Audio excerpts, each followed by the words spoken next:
Hi అందరికీ. మా అమ్మగాడు ఊకుక్క chocolate అంటుందని చెప్పి ఇంట్లో చేయొచ్చు కదా, ఎప్పుడు బయట నుంచి తెచ్చుడైనా అని వాళ్ళ డాడ్ అనేసరికి సరే ఇంట్లో ట్రై చేద్దామని చెప్పి దానికోసం ఒక కప్పు బెల్లం, కోకో పౌడర్, ఇంకా బటర్ అన్ని సేమ్ క్వాంటిటీలో తీసుకొని అయితే చేసిన. కానీ అస్సలు మంచిగా రాలే.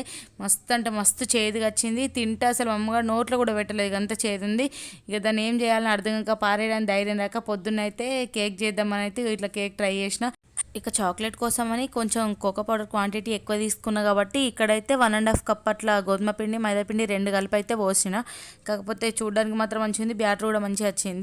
అందులోనే కొంచెం బేకింగ్ సోడా, బేకింగ్ పౌడర్ వేసి అయితే మంచిగా బ్యాటర్ కలుపుకొని ఇంకా దీనికోసం డెకరేషన్గా కొన్ని డ్రై ఫ్రూట్స్ కూడా వేసిన. చూడడానికైతే మంచిగా ఉండే కేకు. ఇక 45 మినిట్స్లో అయితే అయింది. కాకపోతే మన నార్మల్ చాక్లెట్ కేక్ వేసుకుంటే స్పాంజీగా ఉంటుంది కదా, ఇది మాత్రం అట్లా లేదు. ఎందుకంటే ఆల్రెడీ చాక్లెట్ చేసిన దాన్ని మనం కేక్ చేసేసరికి కొంచెం గట్టిగా వచ్చింది. పిల్లలకైతే బాగా నచ్చింది. నాకైతే చూస్తేనే అర్థమవుతుంది ఎట్లుందని చెప్పేసి. నచ్చితే లైక్ చేయండి.